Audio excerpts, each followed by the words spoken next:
ವಾಲ್ಮೀಕಿ ಅಭಿವೃದ್ಧಿ ನಿಗಮದಲ್ಲಿ ನಡೆದಿದೆ ಎನ್ನಲಾದಂತಹ ಅವ್ಯವಹಾರಕ್ಕೆ ಸಂಬಂಧಪಟ್ಟಂತೆ ಪ್ರಕರಣದ ತನಿಖೆಗೆ ಇಡಿ ಎಂಟ್ರಿ ಕೊಟ್ಟಿದೆ. ಅಕ್ರಮ ಹಣ ವರ್ಗಾವಣೆ ಆರೋಪದ ಹಿನ್ನೆಲೆಯಲ್ಲಿ ತನಿಖೆ ಸಾಗ್ತಾ ಇತ್ತು. 187 ಕೋಟಿ ಸ್ಕ್ಯಾಮ್ ಬಗ್ಗೆ ಏನು ಜಗಜ್ಜಾಹೀರಾಗಿತ್ತು. ಸೊ ಸಿಬಿಐ ಜೊತೆಗೆ ಈಗ ಇಡಿ ಕೂಡ ಎಂಟ್ರಿ ಕೊಟ್ಟಿದೆ. ಫೈನಾನ್ಷಿಯಲ್ ಫ್ರಾಡ್ಗೆ ಸಂಬಂಧಪಟ್ಟಂತೆ ವಾಸನೆ ಬರ್ತಾ ಇದ್ದ ಹಾಗೆ ಪ್ರತ್ಯೇಕವಾಗಿ ತನಿಖೆಯನ್ನ ಇಡಿ ಆರಂಭಿಸಿದೆ.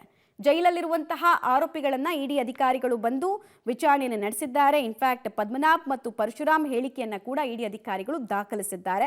ಅಕ್ರಮ ಪ್ರಕರಣಕ್ಕೆ ಸಂಬಂಧಪಟ್ಟಂತೆ ಸ್ಟೇಟ್ಮೆಂಟ್ ಅನ್ನ ದಾಖಲು ಮಾಡಿಕೊಂಡಿದ್ದಾರೆ. ಇಸಿಐಆರ್ ಕೂಡ ದಾಖಲಾಗಿದೆ. ಇಡಿ ಎಂಟ್ರಿ ಕೊಡ್ತಾ ಇದ್ದ ಹಾಗೆ ಇಸಿಐಆರ್ ಪ್ರತ್ಯೇಕವಾಗಿ ಪ್ರಕರಣ ಕೂಡ ದಾಖಲಾಗ್ತಾ ಇದೆ. ಸೊ ಫೈನಾನ್ಷಿಯಲ್ ಫ್ರಾಡ್ ಇನ್ನು ಯಾರ್ಯಾರಿಗೆ ಸಂಕಷ್ಟವನ್ನ ತರುತ್ತೆ, ಇನ್ನು ಯಾರ್ಯಾರಿಗೆ ಇದು ಚೈನ್ ಆಗಿ ಸುತ್ತಕೊಳ್ಳುತ್ತೆ ಅನ್ನೋದು ಕೂಡ ಪ್ರಶ್ನೆ ಆಗ್ತಾ ಇದೆ.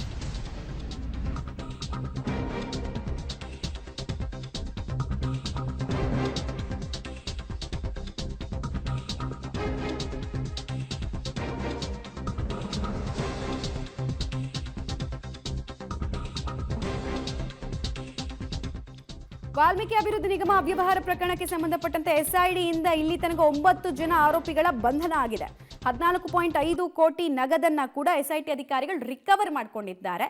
ಒಟ್ಟು 94 ಕೋಟಿಯ 73 ಲಕ್ಷ ಅವ್ಯವಹಾರ ನಡೆದಿತ್ತು ಅನ್ನೋದು ಎಸ್ಐಟಿ ಅಧಿಕಾರಿಗಳು ಸಂಗ್ರಹಿಸಿರುವಂತಹ ಮಾಹಿತಿ ಆಧರಿಸಿ ಟ್ರಾನ್ಸಾಕ್ಷನ್ಗೆ ಸಂಬಂಧಪಟ್ಟಂತಹ ಡೀಟೇಲ್ಸ್. ಅವ್ಯವಹಾರದಲ್ಲಿ ಭಾಗಿಯಾಗಿದ್ದ 9 ಜನರನ್ನ ಎಸ್ಐಟಿ ಬಂಧನಕ್ಕೆ ಒಳಪಡಿಸಿದೆ ಹಾಗೂ ವಿಚಾರಣೆಯನ್ನ ಮುಂದುವರಿಸ್ತಾ ಇತ್ತು. ಈ ಬೆನ್ನಲ್ಲೇ ಸಿಬಿಐ ಎಂಟ್ರಿ ಕೊಟ್ಟಿದೆ, ಇಡಿ ಎಂಟ್ರಿ ಕೊಟ್ಟಿದೆ. ಪ್ರಕರಣದ ಆಳ ಅಗಲ ಇನ್ನಷ್ಟು ಬಹಿರಂಗ ಆಗ್ಲಿಕ್ಕಿದೆ. ಈಗಾಗಲೇ ಈ ಪ್ರಕರಣ ಸರ್ಕಾರಕ್ಕೆ ಯಾವ ಮಟ್ಟಿಗೆ ಮುಜುಗರವನ್ನು ತಂದಿತ್ತು, ಜೊತೆಗೆ ಸಚಿವರು ರಾಜೀನಾಮೆಯನ್ನು ಕೊಡಬೇಕಾಯಿತು ಅನ್ನೋದನ್ನ ನೀವು ರಿಕಾಲ್ ಮಾಡ್ಕೊಳ್ಬಹುದು. ಡೀಟೇಲ್ಸ್ ಕೊಡ್ತಾರೆ ಮುರಳಿ. ಈಗ ಪ್ರಕರಣಕ್ಕೆ ಇಡಿ ಎಂಟ್ರಿ ಕೊಟ್ಟಿದೆ. ಫೈನಾನ್ಷಿಯಲ್ ಫ್ರಾಡ್ ನ ವಾಸನೆ ಆರಂಭದಿಂದ ಕೂಡ ಬರ್ತಾ ಇತ್ತು. ಸೊ ಕೇವಲ ಹೇಳಿಕೆ ದಾಖಲು ಮಾತ್ರ ಮಾಡ್ಕೊಂಡಿದ್ದಾರೆ ಅಥವಾ ಇನ್ನೊಂದಷ್ಟು ಜನರಿಗೆ ನೋಟಿಸ್ ಕೊಡುವಂತಹ ಪ್ರಯತ್ನವನ್ನ ಇಡಿಯಿಂದ ಮಾಡಲಾಗ್ತಾ ಇದೆಯಾ?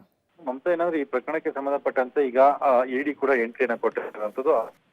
ಅವರು ಒಂದು ಸಪರೇಟ್ ಆಗಿ ಇಸಿಐಆರ್ ಅನ್ನ ರಿಜಿಸ್ಟರ್ ಕೂಡ ಮಾಡ್ಕೊಂಡಿದ್ದಾರೆ. ಜೊತೆಗೆ ಎಸ್ಐಟಿ ಅರೆಸ್ಟ್ ಮಾಡಿದಂತ ಆರೋಪಿಗಳು ಯಾರಿದ್ರು, ಪದ್ಮನಾಭ ಅಂದ್ರೆ ನಿಗಮದ ಎಂಡಿ ಮತ್ತು ಲೆಕ್ಕಾಧಿಕಾರಿ ಪರಶುರಾಮ್ ಇಬ್ಬರನ್ನು ಕೂಡ ವಿಚಾರಣೆಗೆ ಒಳಪಡ್ತಿರುವಂತದ್ದು. ಅವರ ಬಳಿಯಲ್ಲಿ ಹೇಳಿಕೆಗಳನ್ನ ಪಡ್ಕೊಂಡಿದ್ದಾರೆ. ಜೊತೆಗೆ ಅವತ್ತು ಘಟನಾವಳಿಗಳು ಏನಾಯ್ತು, ಜೊತೆಗೆ ಹಣವನ್ನ ಯಾವ ರೀತಿಯಲ್ಲಿ ಟ್ರಾನ್ಸಾಕ್ಷನ್ ಅನ್ನು ಮಾಡಿದ್ರು, ಜೊತೆಗೆ ಹಣದ ಮೂಲ ಯಾವುದು, ಹಣದ ಮೂಲ ಈಗಾಗಲೇ ಅಭಿವೃದ್ಧಿ ನಿಗಮದ ಹಣದ ಮೂಲ, ಮತ್ತೆ ಹಣವನ್ನ ಯಾರ್ಯಾರು ಟ್ರಾನ್ಸ್ಫರ್ ಅನ್ನ ತೆಗೆದುಕೊಂಡ್ರು ಎಲ್ಲಾದ್ರ ಬಗ್ಗೆನೂ ಕೂಡ ಸಂಪೂರ್ಣವಾಗಿ ಮಾಹಿತಿಯನ್ನ ಇಡಿ ಅಧಿಕಾರಿಗಳು ಜೈಲಿನಲ್ಲಿ ಕಲೆ ಹಾಕೊಂಡಿರುವಂತದ್ದು. ಕಲೆ ಹಾಕಿದ ಬಳಿಕ ಈಗ ಮತ್ತೆ ಅದನ್ನ ಇನ್ವೆಸ್ಟಿಗೇಟ್ ಅನ್ನ ಮಾಡ್ತಾ ಹೋಗ್ತಾರೆ. ಇನ್ವೆಸ್ಟಿಗೇಟ್ ಅನ್ನ ಮಾಡಿದ ಬಳಿಕ ಈಗ 11 ಜನ ಆರೋಪಿಗಳು ಎಸ್ಐಟಿಯನ್ನು ಬಂಧನಕ್ಕೆ ಒಳಪಡಿಸಿದ್ದಾರೆ. ಅವರನ್ನ ವಿಚಾರಣೆಗೆ ಒಳಪಡಿಸುವಂತದ್ದು. ಜೊತೆಗೆ ಇದರಲ್ಲಿ ಯಾರ್ಯಾರು ಇನ್ವಾಲ್ವ್ಮೆಂಟ್ ಇದೆ, ಹಣದ ಅಕ್ರಮ ವರ್ಗಾವಣೆ ಅಂದ್ರೆ ಹವಾಲದ ಮೂಲಕ ಹಣವನ್ನ ಕ್ಯಾಶ್ ರೂಪದಲ್ಲಿ ಬೇರೆ ಬೇರೆ ಕಡೆಯಲ್ಲಿ ಹಂಚಿಕೆಯನ್ನ ಮಾಡಿರುವಂತದ್ದು. ಜೊತೆಗೆ ಒಂದು ಆರೋಪ ಕೂಡ ಇರುವಂತದ್ದು ಮಮತಾ, ಇಲ್ಲಿ ಚುನಾವಣೆಗೋಸ್ಕರ ಈ ಹಣವನ್ನ ದುರ್ಬಳಕೆ ಮಾಡ್ಕೊಂಡಿದ್ದಾರೆ ಅಂತೇಳಿ ಆರೋಪ ಇದೆ.